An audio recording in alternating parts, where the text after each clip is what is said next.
Mga kabida, nagtataka ho ba kayo kung bakit atat na atat po ito hong minority bloc, mga kabida, na bawiin po ito hong leadership, dyan po sa Senate. Okay? Mula mismo kay Senator Alan Peter Cayetano, po, mga kabida. Kung tutuusin po, kauupo lang po, mga kabida, ito hong si Cayetano, last Monday, At siguro hindi pa po nag-iinit yung kanyang upuan po, mga kabida, po, gusto na pong patalsikin po, mga kabida, po.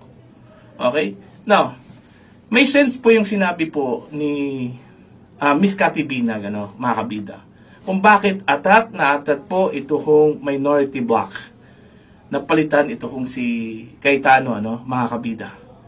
Okay? Hindi ho dahil sa impeachment ni Vice President Sara Duterte, mga kabida, dahil kung tutuusin po, maaga po, mag-convene itong impeachment court. In fact, ngayong araw po, ngayong hapon, magkukonvene na po itong impeachment court, mga kabida, dyan po sa Senate. So, ibig sabihin po, mga kabida, interesado po itong majority na ituloy itong impeachment po, laban ho kay Vice President Sara Duterte, mga kabida. Taliwas doon ho sa mga komento at pahayag po ng minority, mga kabida, na kaya nagkaroon po ng coup, last Monday, dahil ho ayaw ho ng bagong majority, mga kabida, na matuloy ito hong impeachment trial po, ni Vice President Sara Duterte.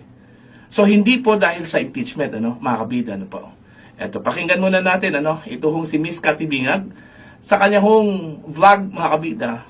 At dito natin malalaman ano ba talaga ang dahilan kung bakit atat na atat ito hong minority bloc para mapalitan ito hong si Senator Alan Peter Cayetano.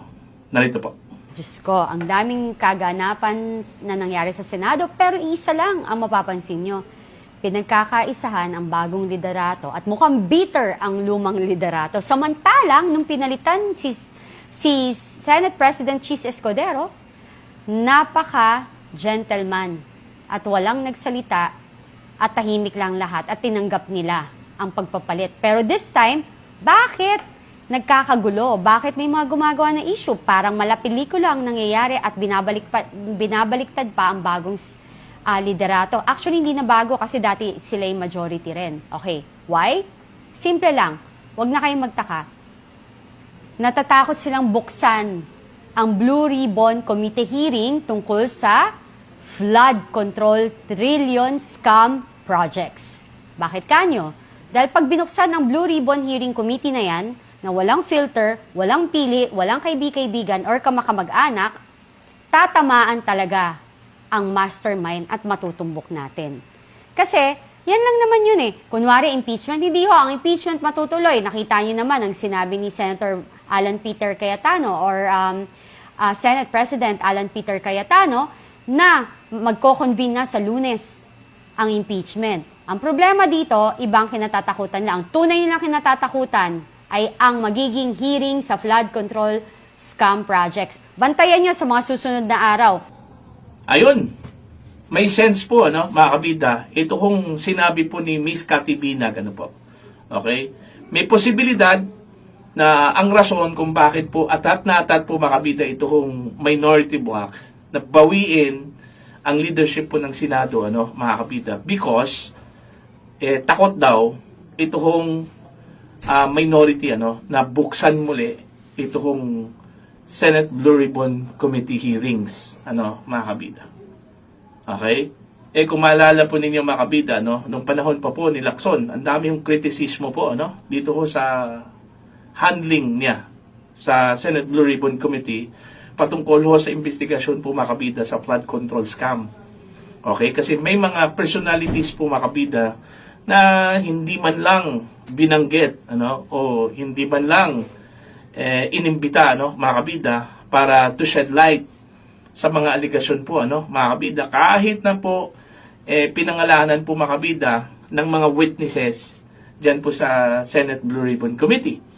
And apart from that, may mga lumabas na mga aligasyon, okay? Kahit na hindi po nag-testify sa Senate Blue Ribbon Committee, laban dyan sa mga personality na yan, katulad na lang po, ito kung si dating House Speaker Martin Romualdez. Okay, inakusahan po siya ni Zaldico na isa ho sa mga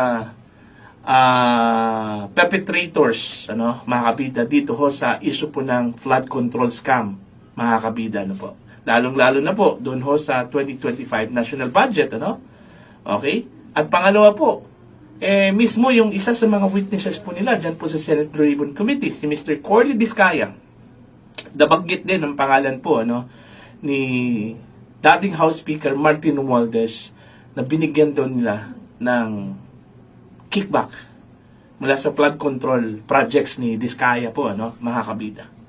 Okay?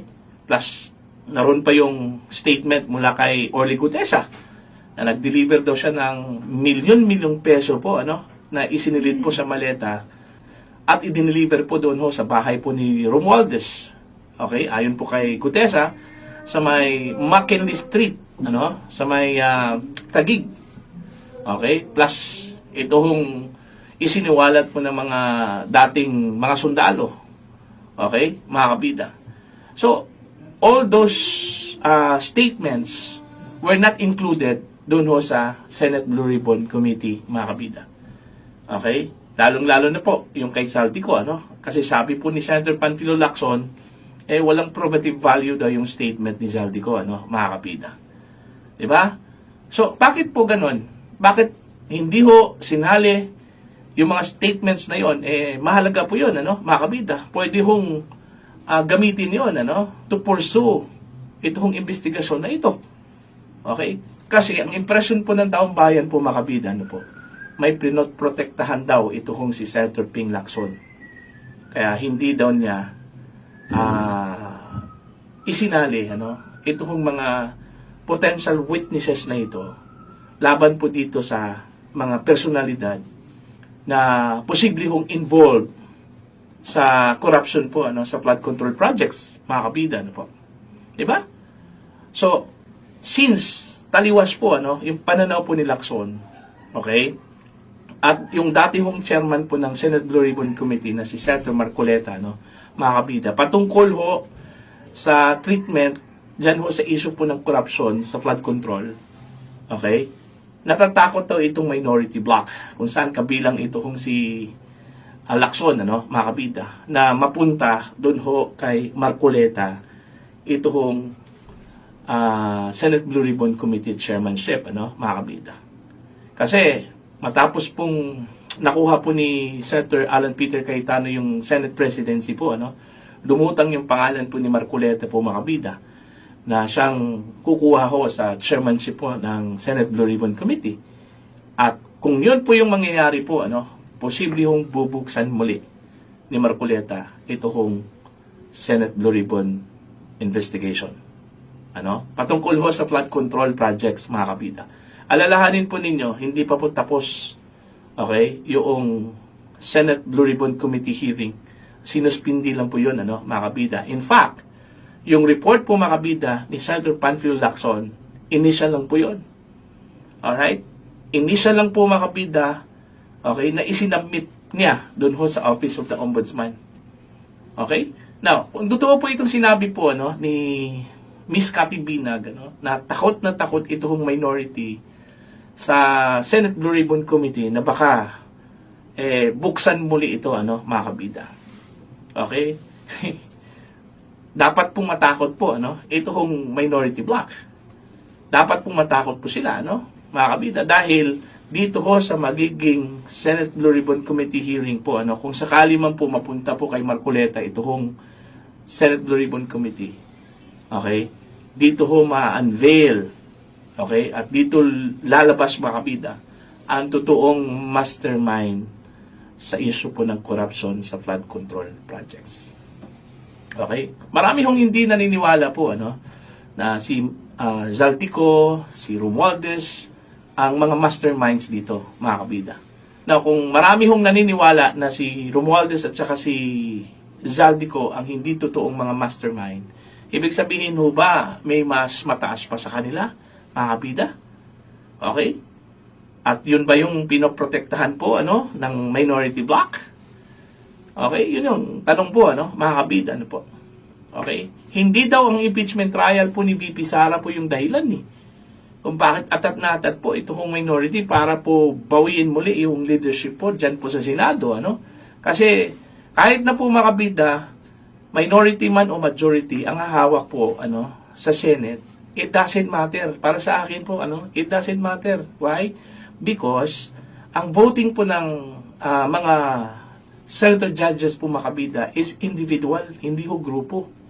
Hindi ho majority, hindi po minority, individual po yung voting.